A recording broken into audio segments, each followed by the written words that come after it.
महेश कंधे पर बैग टांगे गांव के पास वाले जंगली रास्ते से गुजर रहा था। उसके हाथ में एक चिट्ठी थी जिसको पढ़ते हुए वो अपने कदमों को आगे बढ़ा रहा था। एक चौराहे पर आकर वो रुका। यहां से कहां जाना है भाई? उसने चिट्ठी को पढ़ा। चौराहे पर पहुंचकर डाकघर जाने वाला रास्ता पकड़ लेना और उसी तरह आप डाकघर पहुंच जाएंगे। वाह, डाकघर वाले रास्ते पर आगे बढ़ना है, लेकिन डाकघर का रास्ता कौन सा है ये तो लिखा ही नहीं। तभी उसने देखा कि एक रास्ते पर एक बोर्ड लगा है जिस पर डाकघर का रास्ता बताया गया है। शुक्र है भगवान का, वो उसी रास्ते पर आगे बढ़ गया। तकरीबन 15 मिनट चलने के बाद उसे जंगल के बीच एक डाकघर नजर आया। लगता है यही है। डाकघर के बाहर एक आदमी खड़ा हुआ था। क्या आप ही नए डाक बाबू हैं? जी हाँ, सही पहचाना। मेरा नाम महेश है। मेरा यहाँ डाक बाबू के लिए पोस्ट किया गया है। ठीक है साहब, ये डाकघर है और मैं आपका शागिर्द राजू। अब आप अंदर जाइए, मैं सुबह आपका नाश्ता ले आऊँगा। अरे ऐसा कैसे हो सकता है? आप मेरे शागिर्द हैं, ये आपकी ड्यूटी है। आप मेरे साथ नहीं रहेंगे तो कौन रहेगा? वो मुझे पता है साहब, लेकिन मैं रात में यहाँ नहीं रुक सकता। चाहे आप मुझे नौकरी से निकलवा दीजिए। हाँ। ये बात सुनकर महेश को बहुत अजीब लगा। ये कहकर राजू वहां से चला गया। कमाल है, मेरा शागिर्द होने के बावजूद मेरी मर्जी के खिलाफ चला गया। चलो कोई बात नहीं, बुजुर्ग आदमी है, क्या ही बोलूं। ये कहकर वो डाकघर के अंदर चला गया। डाकघर अंदर से काफी पुराना लग रहा था, लेकिन उसमें सफाई अच्छे से हुई थी। एक शेल्फ था जिसमें कई किताबें रखी हुई थी और आसपास लगे शेल्फ में फाइल और चिट्ठियां रखी थी। अरे, ऐसा लगता है कि यहाँ कई दिनों से कोई डाक बाबू नहीं आया है। उसने एक किताब निकाली और बिस्तर पर लेटकर पढ़ने लगा। इस तरफ राजू अभी तेज तेज कदमों के साथ आगे बढ़ रहा था। मुझे जल्दी से निकल जाना चाहिए, वरना वो आ गया तो राम राम राम राम। तभी राजू को पीछे साइकिल की घंटी और सांसों की आवाज सुनाई देने लगी।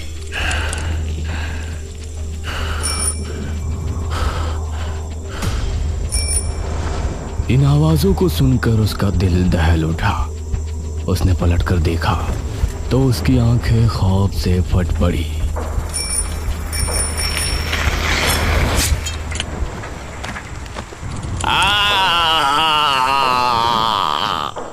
महेश की यहाँ पहली रात थी, इसलिए उसे नींद भी नहीं आ रही थी। करीब 12 बजे अचानक सियारों के रोने की आवाज आई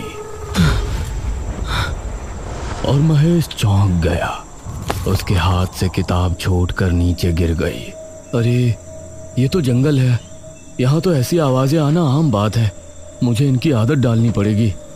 उसने किताब उठाई और फिर से पढ़ने लगा। तभी उसे कुत्तों के भौंकने की आवाज आई। अरे, अब इन्हें क्या हो गया भाई?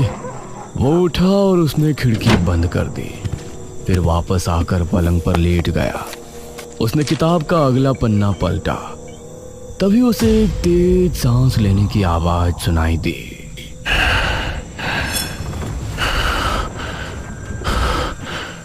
और साइकिल के पेडल के साथ घंटी की आवाज भी सुनाई दी। ये इतनी रात को कौन साइकिल पर घूम रहा है? और ये सांसों की आवाज।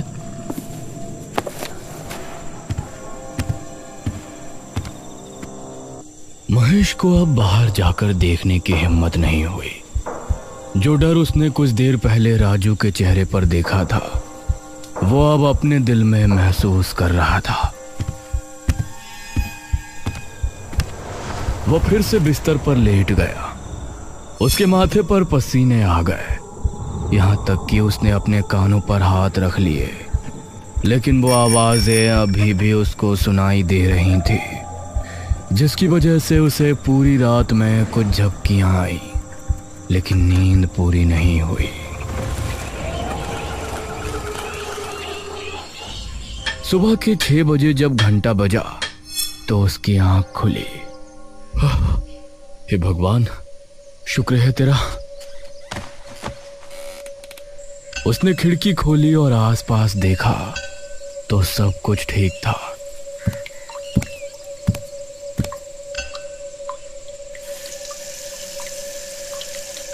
उसने अपना चेहरा धोया और डाकघर से बाहर निकला। इस राजू को अब तो आ जाना चाहिए था। चलो थोड़ा टहल कर देखता हूँ यहाँ आसपास क्या है। लगता है चाय भी किसी दुकान पर पीनी पड़ेगी। महेश टहलने निकल पड़ा। उसने पाया कि जंगल में साफ सुथराई का इंतजाम अच्छा नहीं है। वो टहलते हुए सड़क पर निकल आया और उसे एक चाय की टपरी नजर आई। जी नमस्ते भाई। नमस्ते साहब, इस गांव के तो नहीं लगते, कहाँ से आए हैं? सही पहचाना चाचा, मैं वो डाकघर का नया बाबू हूँ। ये सुनकर वहां मौजूद सभी लोग महेश को घूरने लगे। क्या आप उस डाकघर के बाबू हैं? क्या आप रात को वहां रुके थे? ये सुनकर महेश को अजीब लगा। हाँ, अब वहां पोस्ट हुआ है तो दिन हो या रात मुझे ठहरना तो पड़ेगा। इसमें इतनी हैरानी वाली कौन सी बात है? अरे नहीं कुछ नहीं, आपको कोई परेशानी नहीं है तो ठीक है, वरना हमने तो यही देखा है कि जो भी डाक बाबू आता है वो या तो रात को रुकता नहीं और रुकता है तो अगले दिन भाग जाता है। चाय वाले की बात सुनकर अब महेश को राजू की बात ध्यान आई। कैसे वो भी वहां रुकने को तैयार नहीं था।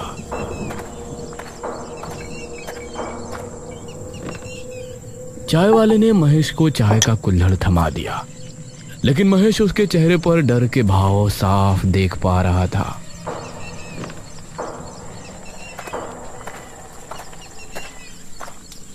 महेश चाय पीकर वापस डाकघर आया तो उसे फोन आया। जी महेश बाबू बोल रहा हूँ। डाक बाबू, मैं गांव का मुखिया बोल रहा हूँ। वो असल में आपका शागिर्द आज आपके पास नहीं आएगा। अरे लेकिन क्यों नहीं आएगा मुखिया जी? मैंने तो अभी नाश्ता तक नहीं किया। अरे वो कोई बात नहीं, हम कुछ दिनों में नया शागिर्द आपको दे देंगे। खाने पीने का इंतजाम आपको मैं करवा दूंगा, बस आप कुछ दिन इंतजार कर लीजिए। बड़ी अजीब बात है, कोई पूरी बात बताता ही नहीं। महेश ने फाइल निकाली और अपना काम करने लगा। दोपहर तक उसने रजिस्टर का काम किया और फिर दोपहर से शाम तक चिट्ठियां बांटने गया।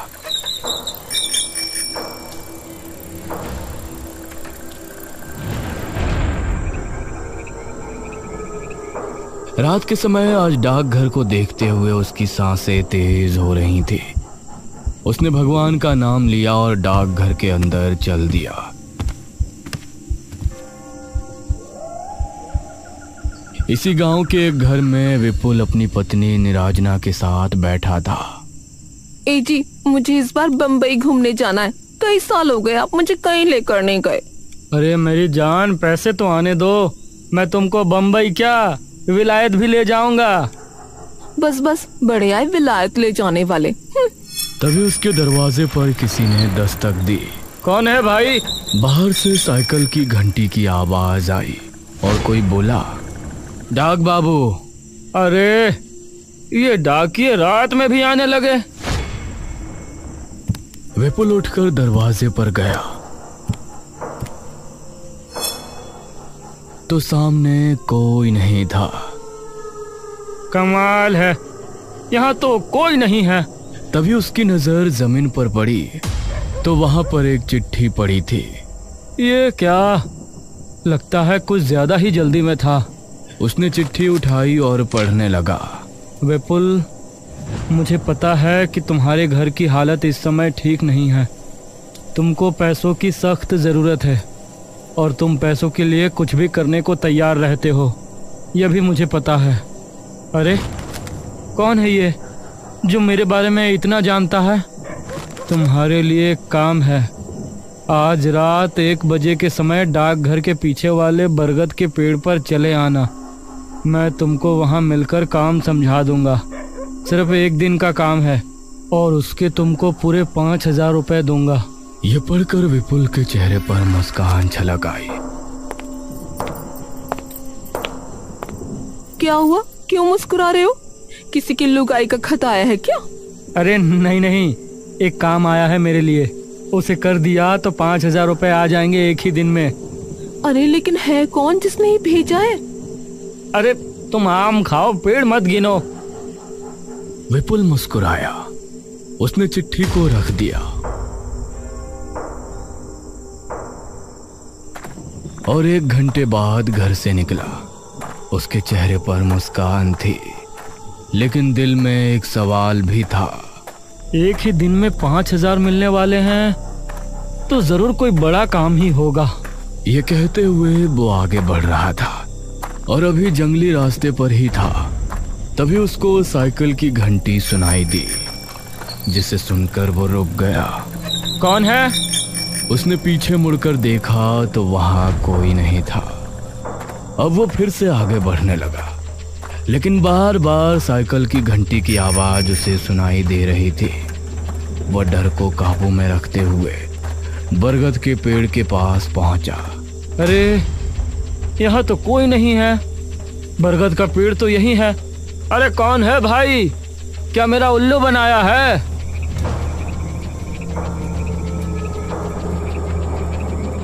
उसने इधर देखा तो आसपास कोई नहीं था। तभी उसने देखा कि कई कुत्ते भौंकते हुए उसकी ही तरफ आ रहे हैं। अरे ये इतने सारे कुत्ते कहाँ से आ गए? वो कुत्तों से डरकर भागा। कुत्ते उसका पीछा करने लगे। काफी देर भागने के बाद अचानक उसे साइकिल की घंटी सुनाई दी और उसके कदम रुक गए। सामने की ओर से एक आकृति उसे अपनी ओर आती नजर आई। इस आकृति से समझ आ रहा था कि कोई शख्स साइकिल पर बैठा उसकी तरफ आ रहा है। कौन है? वह आकृति साफ होती। इससे पहले ही पीछे से आ रहे कुत्ते विपुल पर टूट पड़े और उसकी चीख जंगल में गूंज कर रह गई।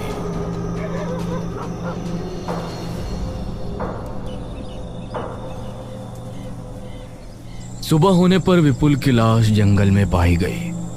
उसकी पत्नी उसकी लाश के पास बैठी रो रही थी। कुछ गांव वालों के साथ मुखिया और महेश भी वहां मौजूद थे। ये विपुल इतनी रात में भला यहाँ क्या करने आया था?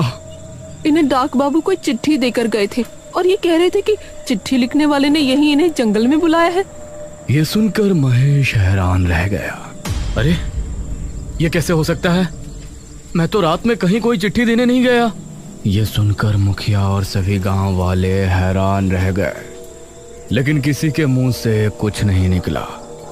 इस घटना को देखकर महेश के मन में कई सवाल उठे, लेकिन जवाब देने वाला कोई नहीं था। वो डाकघर वापस आया और अपने काम में लग गया। अगली रात मुखिया की बेटी नुपुर अपने पतिदेव बलदेव के साथ अपने घर पर बैठी बातें कर रही थी। तभी दरवाजे पर दस्तक हुई। जरा देखो तो जान, कौन है दरवाजे पर? अरे मैं क्यों देखूं? पूरा दिन काम करके थक चुकी हूँ, तुम देखो। अरे इतने बड़े घर में रह रही हो, फिर भी मेरी जरा भी कद्र नहीं है तुमको। अरे वाह, भूल गए, ये बड़ा सा घर तुमको मिला भी है मेरी वजह से। चलो जल्दी से जाओ। उसकी बात सुनकर बलदेव दरवाजे पर पहुंचा तो उससे सामने जमीन पर एक चिट्ठी नजर आई। इतनी रात में भला कौन चिट्ठी देने आया होगा? उसने चिट्ठी को उठाया और पढ़ने लगा। तुम्हारे गुनाहों की सजा तुमको मिलने वाली है। तुमने जिस गुनाह को अंजाम देकर सच छिपा लिया था, अब वो सबके सामने आने वाला है। क्या हुआ जी? आपके चेहरे का रंग कैसे उड़ गया? अरे इस चिट्ठी में लिखा है कि उसने सारी बात नुपुर को बताई। कौन है ये? कहीं से सचमुच कुछ पता तो नहीं? आगे पढ़ता हूँ। मुझे तो बहुत डर लग रहा है। अगर तुम चाहते हो कि तुम्हारा गुनाह अब भी छिपा रहे तो तुम 12 बजे डाकघर के पीछे लगे बरगद के पेड़ पर पहुंच जाओ। मैं वहां तुमको मिलूंगा। बाकी की बातें वहीं होंगी। हमें जाना होगा। ये जो भी है, हमें इसको रोकना ही पड़ेगा। अब बलदेव नुपुर को लेकर घर से निकला और बरगद के पेड़ की तरफ रवाना हो गया। उसे कुछ ही दूरी पर डाकघर भी दिखाई दे रहा था। कौन है? क्या कोई मुझे सुन पा रहा है? तभी इन दोनों को साइकिल की घंटी सुनाई दी। दोनों ने चौंकते हुए देखा तो वही साइकिल सवार आकृति उनकी तरफ बढ़ रही थी। वह बहुत तेजी में था। वो बिजली की रफ्तार से इनके करीब आया और इन पर भी हमला हुआ। यह चीख डाकघर में बैठे महेश को सुनाई दी। इस बार मुझे देखना ही पड़ेगा। महेश जल्दी से उस जगह पहुंचा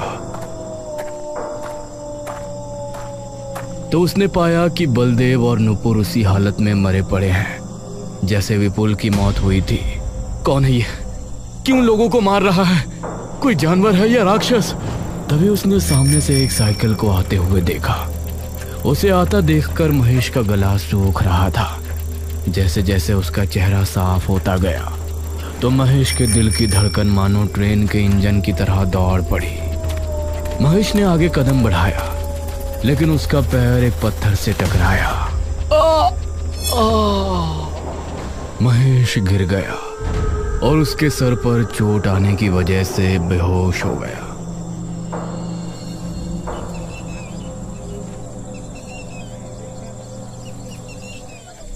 सुबह जब उसकी आंख खुली तो गांव के कुछ लोग और मुखिया भी वहां मौजूद था। मुखिया अपनी बेटी और दामाद की लाश के पास बैठा रो रहा था। आज गांव के लोगों का डर अपनी सीमा के बाहर नजर आ रहा था। ये सब क्या हो रहा है मुखिया जी? अब और 2 मौतें हो गई। मुखिया बस रोए जा रहा था। महेश ने पास ही पड़ी चिट्ठी उठाई जो इन दोनों को मिली थी। उसे पढ़कर महेश का दिमाग घूम गया। कौन हो सकता है जो मेरी जगह लोगों को चिट्ठी देकर यहाँ बुलाता है और उन्हें मार देता है? डाक बाबू, यह डाकघर ठीक नहीं है। आप भी ना जाने कैसे यहाँ टिके हुए हैं, वरना यहाँ जो भी आता है एक दिन में ही डर कर भाग जाता है। सच कहूं तो मैं भी भागने वाला था, लेकिन मुझे नौकरी की सख्त जरूरत है। वरना रातों को साइकिल की आवाजें, कुत्तों की भौंकने की आवाज और सियारों के गुर्राने की गरज, इन सब से डर तो बहुत लगता है। क्या आपको भी वो आवाजें सुनाई देती हैं? हाँ, आप लोग मुझसे क्या छिपा रहे हैं? जब आप उन आवाजों के बारे में जानते हो तो कुछ और भी जानते ही होंगे। इस पर मुखिया ने जवाब दिया। हमारे गांव में गायत्री नाम की एक विधवा अपने बेटे आर्यन के साथ रहा करती थी। उस समय मैं मेरे घर का निर्माण करवा रहा था। वह वहां मेहनत मजदूरी करती थी। अपने बच्चे को पाला, उसे अच्छी तरह पढ़ाया लिखाया था। आर्यमान ने पढ़ लिख कर अपनी माँ का नाम रोशन किया और इस गांव का पहला डाक बाबू बना। लेकिन ना जाने एक दिन उसके साथ क्या हुआ। उसकी लाश जंगल में बुरी अवस्था में पाई गई, जैसे उसे किसी खूंखार जानवर ने नोच खाया हो। उसकी मौत देखकर उसकी माँ सुध-बुध खो बैठी थी। उसके बाद से जो भी डाक बाबू यहाँ आता है तो उसको साइकिल की घंटी सुनाई देती है और अजीब अजीब डरावनी आवाजें आती, और कोई भी डाक बाबू यहाँ एक दिन से ज्यादा नहीं ठहर पाया। यह सुनकर महेश की उत्सुकता और बढ़ गई और उसने तय किया कि आज रात वो पता करके ही रहेगा कि सच्चाई क्या है इस रहस्य साइकिल की घंटी का और कुत्तों के भौंकने का।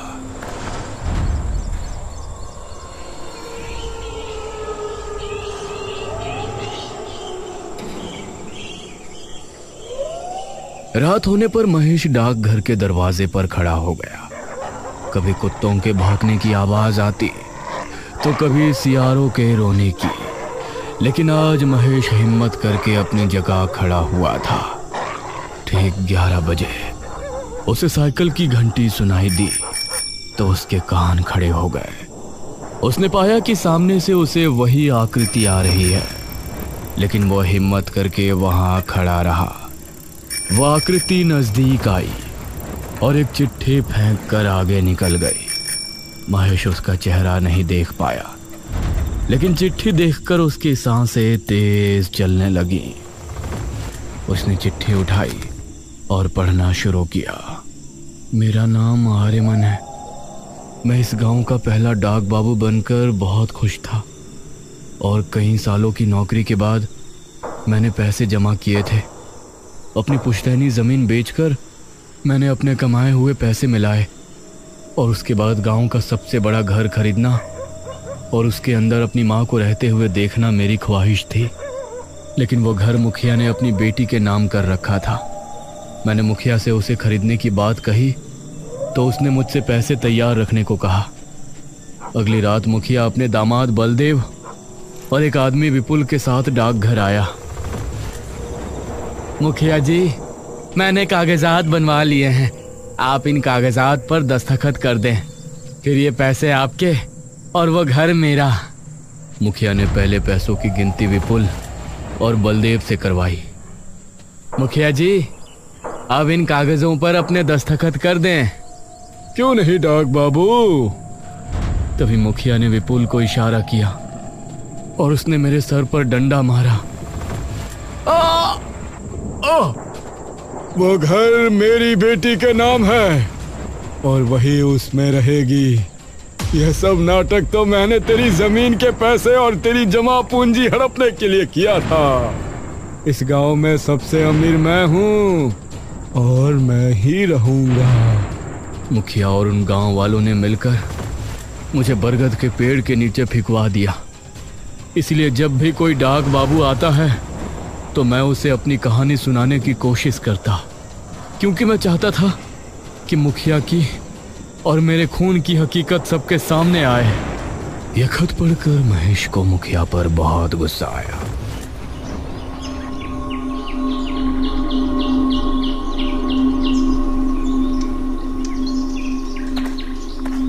वो अगली सुबह मुखिया के घर पहुंचा।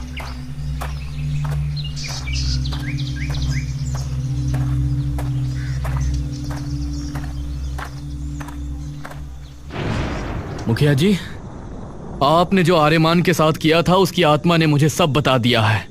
अरे ये क्या बकवास कर रहे हो तुम? अगर अपनी भलाई चाहते हो तो आज रात डाकघर आ जाना। मैंने एक तांत्रिक को बुलाया है।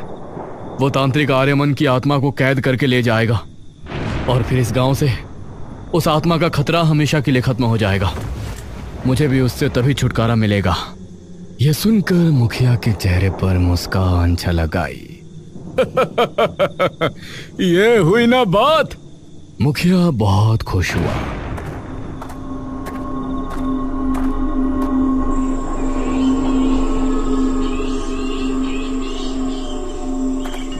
और रात होने पर वो डाकघर पहुंचा।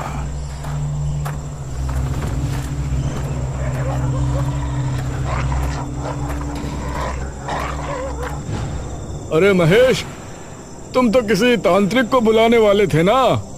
कहाँ है वो तांत्रिक? अब आप आ गए हैं तो वो भी आता ही होगा। उसके इतना कहते ही साइकिल की घंटी की आवाज सुनाई दी। मुखिया के चेहरे का रंग उड़ गया। दोनों को सामने से आकृति नजर आई और कुछ ही दूरी पर आकर वो रुक गई। ये क्या है? तूने मुझे मारकर अच्छा नहीं किया मुखिया। अब मैं तुझे जिंदा नहीं छोड़ूंगा। अरे ये क्या है महेश? उसकी आत्मा हमारे सामने है। अरे जल्दी से तांत्रिक को बुलाकर इसे कैद कराओ। क्या तुम भी इससे मिल गए हो? अगर किसी को भी बताया कि इसे मैं नहीं मारा था तो मैं तुमको भी जिंदा नहीं छोड़ूंगा। हाँ। उसी समय वहां छिपा कोतवाल सामने आया। मुखिया जी, मैंने सब कुछ सुन लिया है। अब अपने आप को कानून के हवाले कर दो। कोतवाल को देखकर मुखिया हैरान रह गया और भागने लगा। तभी आर्यमन की आत्मा ने उसे हवा में उठाया। अरे! और उसे बहुत ऊपर से ले जाकर छोड़ दिया।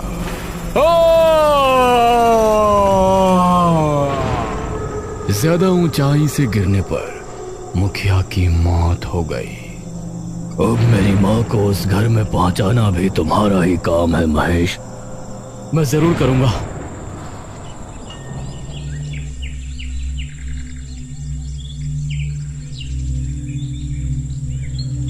मुखिया की जुल्मी कहानी गांव के सामने आई। अब महेश के बयानों को लेने के बाद कोतवाल के जरिए आर्यमन की मां को उस बड़े से घर में रहने की इजाजत मिल गई। उसे अपने बेटे की मौत का गम था, लेकिन उसका सपना पूरा होने की खुशी भी थी। उसके बाद महेश अच्छे से अपने काम में लग गया। अब रात के समय जब भी उसको साइकिल की आवाज सुनाई देती तो वो डरता नहीं, बल्कि समझ जाता कि आर्यमन उसे अपने अंदाज में धन्यवाद कह रहा है, क्योंकि उसी की वजह से उसकी माँ आज बिल्कुल सही जगह अपने घर पर है।